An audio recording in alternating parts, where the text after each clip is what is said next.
León Tolstoy. Después del baile. Usted sostiene que un hombre no puede comprender por sí mismo lo que está bien y lo que está mal, que todo es resultado del ambiente y que éste absorbe el ser humano. Yo creo, en cambio, que todo depende de las circunstancias. Me refiero a mí mismo. Así habló el respetable Iván Vasilievich, después de una conversación en que habíamos sostenido que, para perfeccionarse, es necesario ante todo cambiar las condiciones del ambiente en que se vive. En realidad, nadie había dicho que uno mismo no puede comprender lo que está bien y lo que está mal. Pero Iván Vasilievich tenía costumbre de contestar a las ideas que se le ocurrían, y con ese motivo relatar episodios de su propia vida. A menudo se apasionaba tanto que llegaba a olvidar por qué había empezado el relato. Solía hablar con gran velocidad. Así lo hizo también esta vez. Hablaré de mí mismo. Si mi vida ha tomado este rumbo, no es por el ambiente, sino por algo muy distinto. ¿Por qué? Preguntamos. Es una historia muy larga. Para comprenderla, habría que contar muchas cosas. Pues, cuéntelas. Iván Vasilievich movió la cabeza, sumiéndose en reflexiones. Mi vida entera ha cambiado por una noche, o mejor dicho, por un amanecer. ¿Qué le ocurrió? Estaba muy enamorado. Antes ya había estado muchas veces, pero aquel fue mi gran amor. Esto pertenece al pasado. Ella tiene ya hijas casadas. Se trata sí, de Varenka V. Iván Vasilievich nos dijo el apellido. A los 15 años era ya una belleza notable. Y a los 18, esta encantadora era esbelta, llena de gracia y majestad, sobre todo de majestad. Se mantenía muy erguida, como si no pudiera tener otra actitud. Llevaba la cabeza alta, lo que, unido a su belleza y a su estatura, a pesar de su extremada delgadez, le daba un aire regio que hubiera infundido respeto, a no ser por la sonrisa, alegre y afectuosa, de sus labios y de sus encantadores y brillantes ojos. Todo su ser emanaba juventud y dulzura. Qué bien la describe Iván Vasilievich. Por mucho que me esmere, nunca podré hacerlo de modo que comprendan ustedes cómo era. Lo que voy a contarles ocurrió entre los años 1840 y 1850. En aquella época yo era estudiante de una universidad de provincia. No sé si eso estaba bien o mal, pero el caso es que, por aquel entonces, los estudiantes no tenían círculos ni teoría política alguna. Éramos jóvenes y vivíamos como le es propio a la juventud. Estudiábamos y nos divertíamos. Yo era un muchacho alegre y vivaracho y además tenía dinero. Poseía un magnífico caballo. Paseaba en trineo con las muchachas. Aún no estaba de moda patinar. Me divertía con mis camaradas y bebía champaña. Si no había dinero, no bebíamos nada, pero no como ahora, que se bebe vodka. Las veladas y los bailes constituían mi mayor placer. Bailaba perfectamente y era un hombre bien parecido.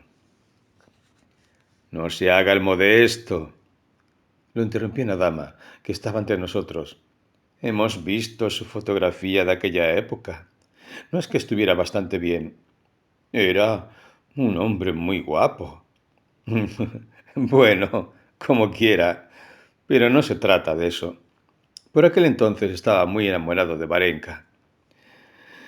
El último día de carnaval asistí a un baile en casa del mariscal de la nobleza de la provincia, un viejo chambelán de la corte. rico, bondadoso y muy hospitalario.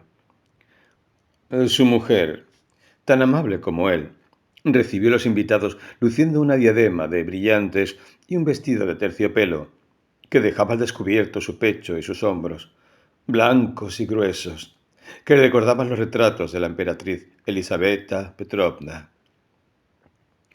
Fue un baile magnífico. En la espléndida sala había un coro, una célebre orquesta compuesta por los siervos de un propietario aficionado a la música, un buffet exquisito y un mar de champaña. No bebía, a pesar de ser aficionado al champaña, porque estaba ebrio de amor. Pero en cambio bailé cuadrillas, valses y polcas hasta extenuarme. Y como es natural, siempre que era posible, con Varenka. Llevaba un vestido blanco con cinturón rosa y guantes blancos de cabritilla, que le llegaban hasta los codos agudos, y escarpines de satín blancos. Un antipático ingeniero, llamado Anisimov, me birló la mazurca. Aún no he podido perdonárselo, imitando a Varenka en cuanto entró en la sala. Yo me había entretenido en la peluquería y en comprar un par de guantes. Bailé esa mazurca con una muchachita alemana, a la que antaño había cortejado un poco. Me figuro que aquella noche fui muy descortés con ella. No le hablé ni la miré, siguiendo constantemente la esbelta figura de Varenka, vestida de blanco, y su resplandeciente rostro encendido con hoyuelos en las mejillas, y sus bellos ojos cariñosos. Y no era el único. Todos la contemplaban, tanto los hombres como las mujeres, a pesar de que las eclipsaba. Era imposible no admirarla. Según las reglas, no bailé con Varenka aquella mazurca, pero, en realidad, bailamos juntos casi todo el tiempo. Sin turbarse, atravesaba la sala, dirigiéndose a mí, y yo me levantaba de un salto antes que me invitara. Varenka me agradecía mi perspicacia con una sonrisa. Cuando no adivinaba mi cualidad, mientras daba la mano a otro, se encogía de hombros y me sonreía con expresión compasiva, como si quisiera consolarme. Cuando bailábamos algún vals, Varenka sonreía diciéndome, con respiración entrecortada, «Encore». Yo seguía dando vueltas y más vueltas y sentir mi propio cuerpo. ¿Cómo no lo iba a sentir?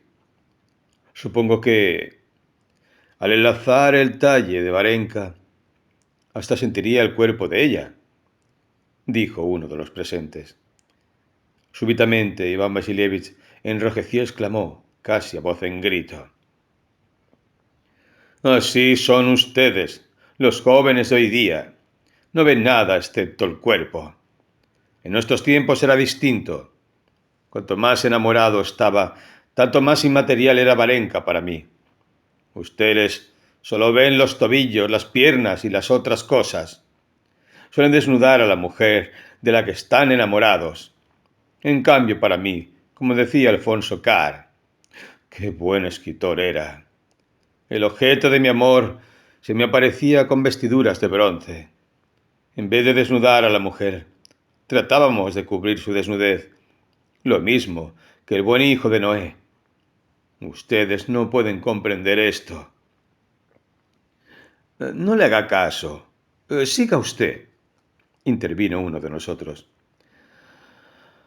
Bailé casi toda la noche, sin darme cuenta de cómo pasaba el tiempo. Los músicos ya repetían sin cesar el mismo tema de una mazurca, como suele suceder al final de un baile.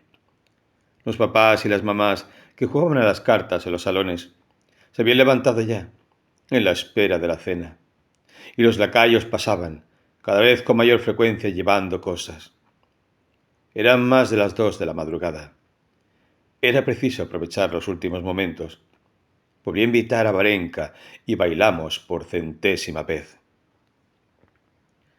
¿Bailará conmigo la primera cuadrilla después de cenar? Le pregunté, mientras la acompañaba a su sitio.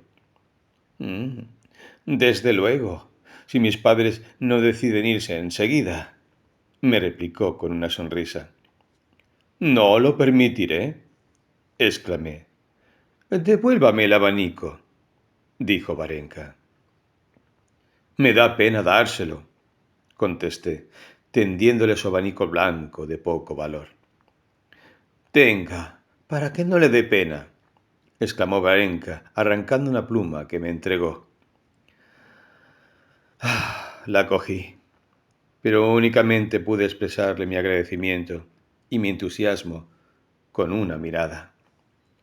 No solo estaba alegre y satisfecho, sino que me sentía feliz y experimentaba una sensación de beatitud.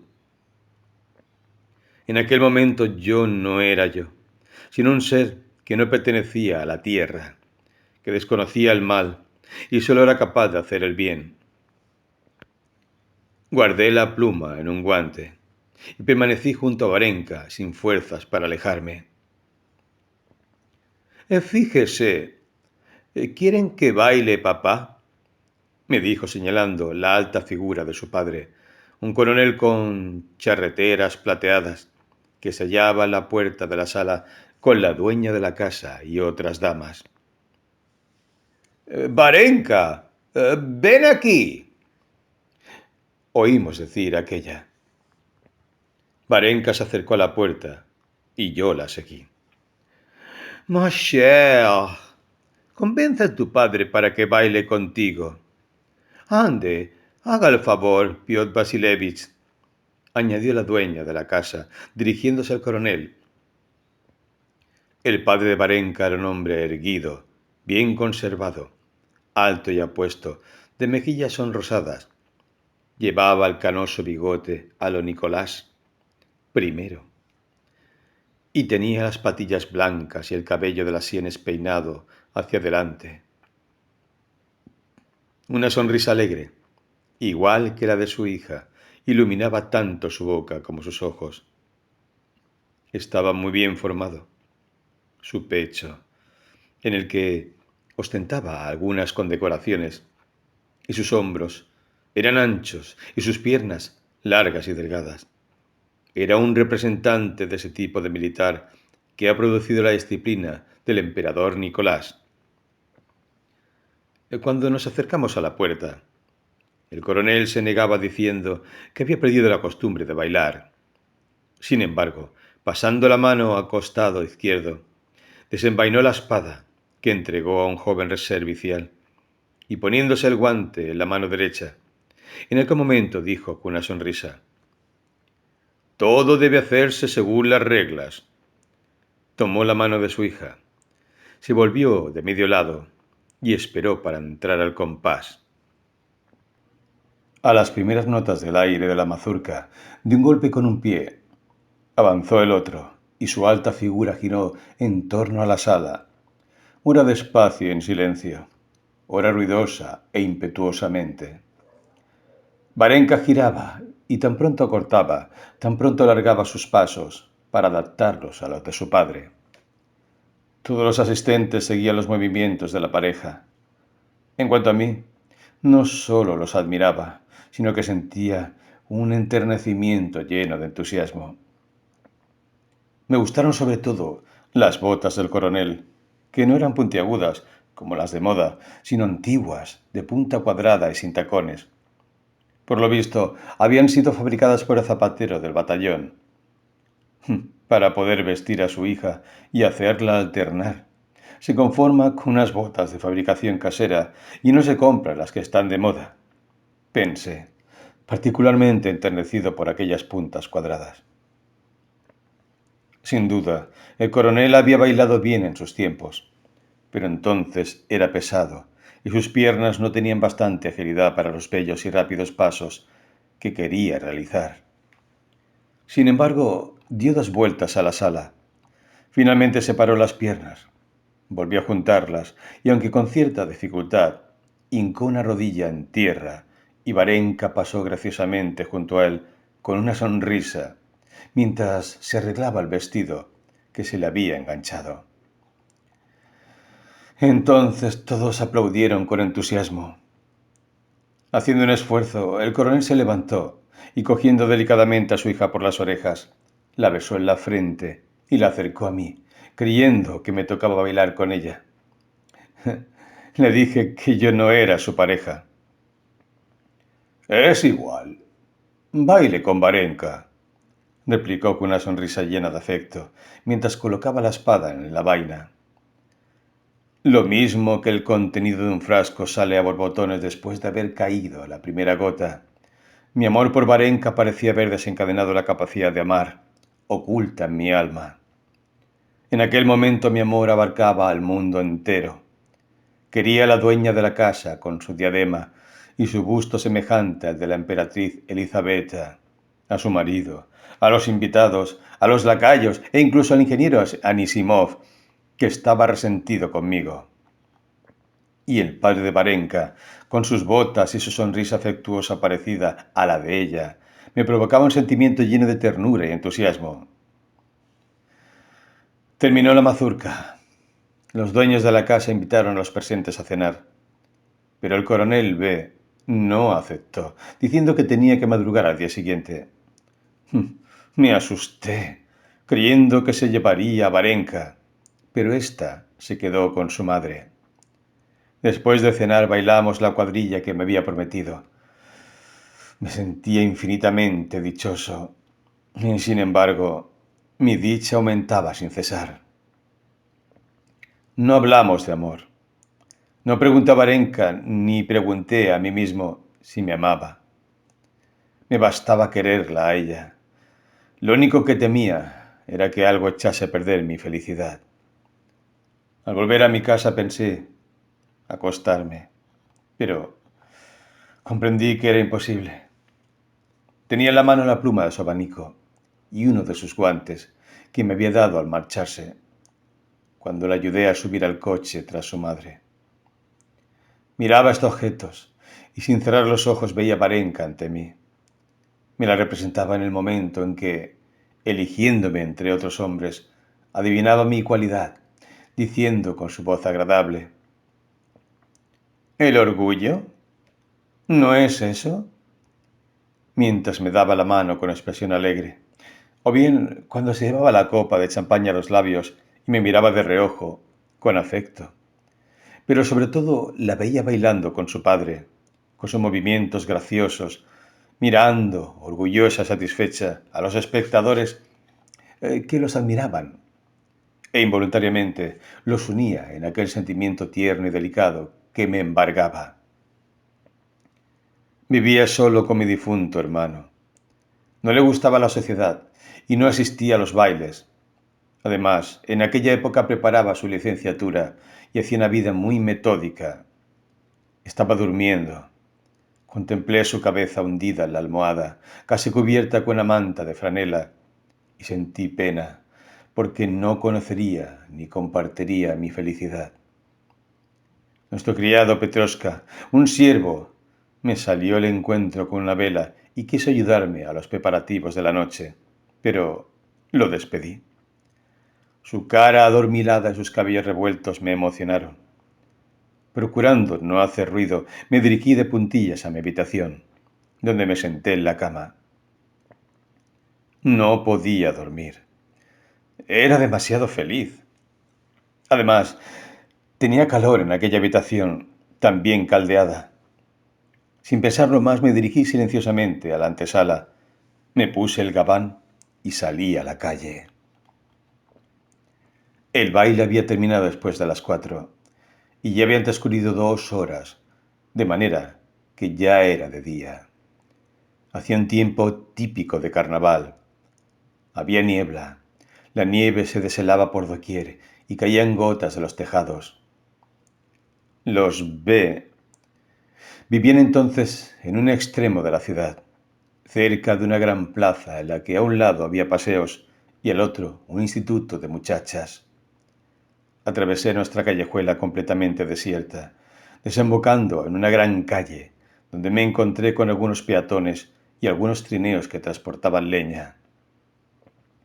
Tanto los caballos que avanzaban con paso regular, balanceando sus cabezas mojadas bajo las dugas brillantes, como los cocheros cubiertos con arpilleras que chapoteaban en la nieve deshelada con sus enormes botas, y las casas, que daban la impresión de ser muy altas entre la niebla, me parecían importantes y agradables.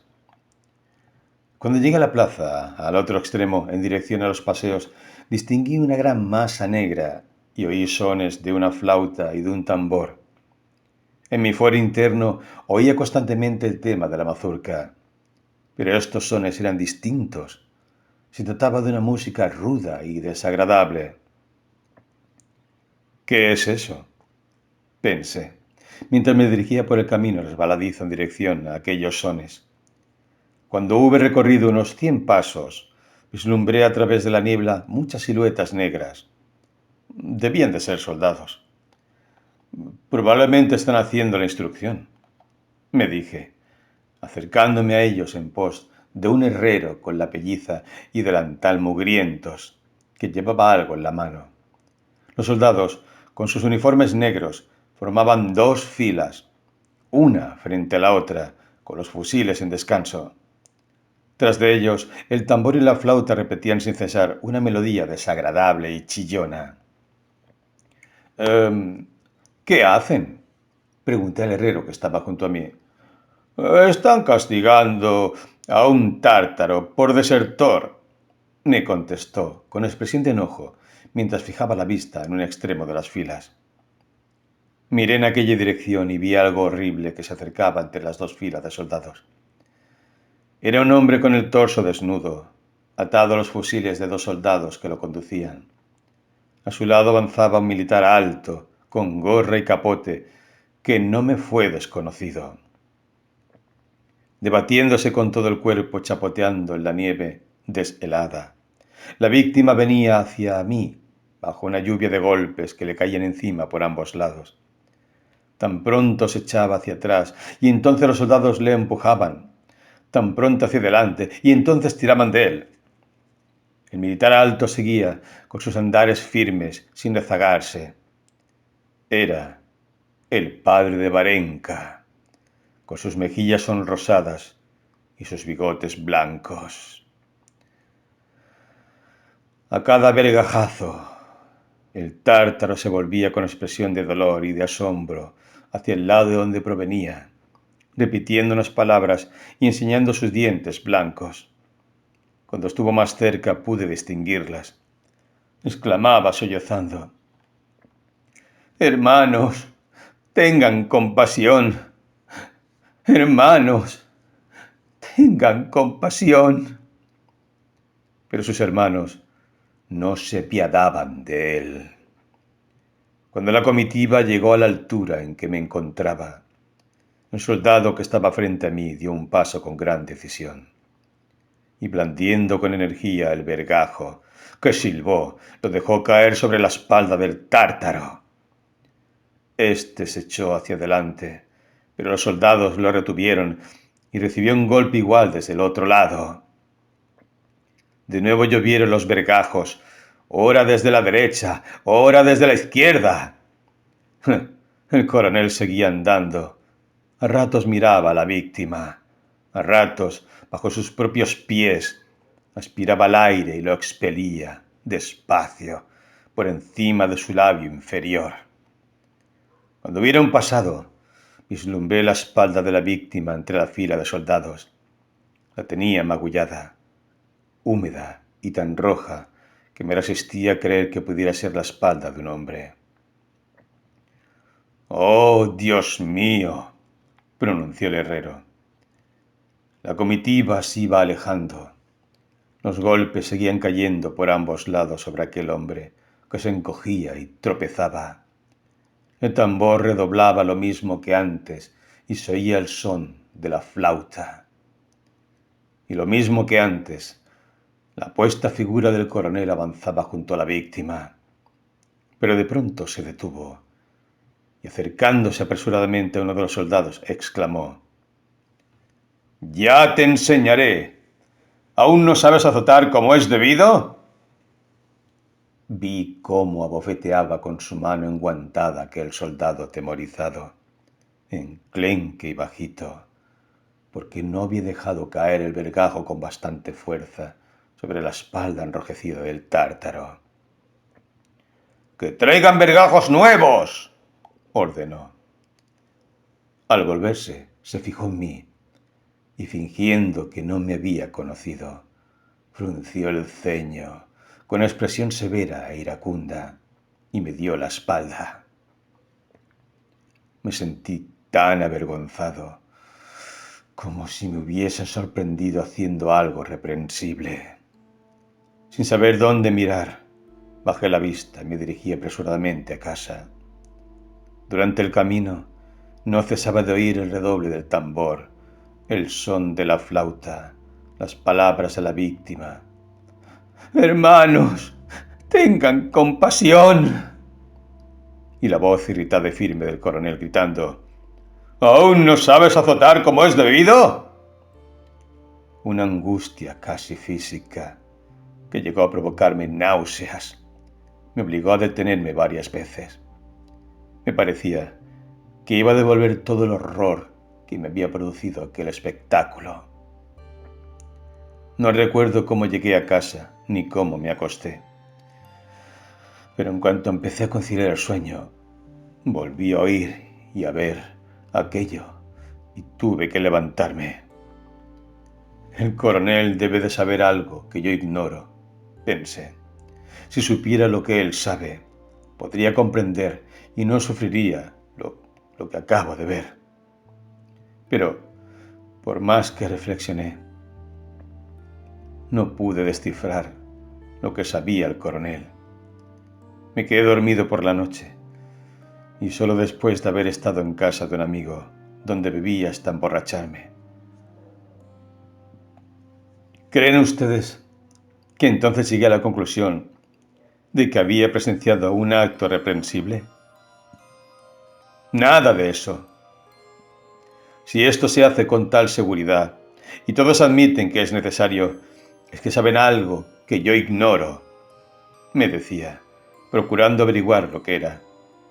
Sin embargo, nunca lo conseguí. Por tanto, no pude ser militar como había sido mi deseo. Tampoco pude desempeñar ningún cargo público, ni he servido para nada, como ustedes saben. «Bien conocemos su inutilidad», exclamó uno de nosotros. «Es mejor que nos diga cuántos seres inútiles existirían, a no ser por usted». «¡Qué tonterías!», replicó Iván Vasilievich con sincero enojo. «¿Y qué pasó con su amor?», preguntamos. «Mi amor, desde aquel día empezó a decrecer. Cuando Varenka y yo íbamos por la calle y se quedaba pensativa, con una sonrisa, cosa que le ocurría a menudo, inmediatamente recordaba al coronel en la plaza y me sentía violento y a disgusto. Empecé a visitarla con menos frecuencia. Así fue como se extinguió mi amor. Ya ven ustedes cómo las circunstancias pueden cambiar el rumbo de la vida de un hombre. Y usted dice...», concluyó.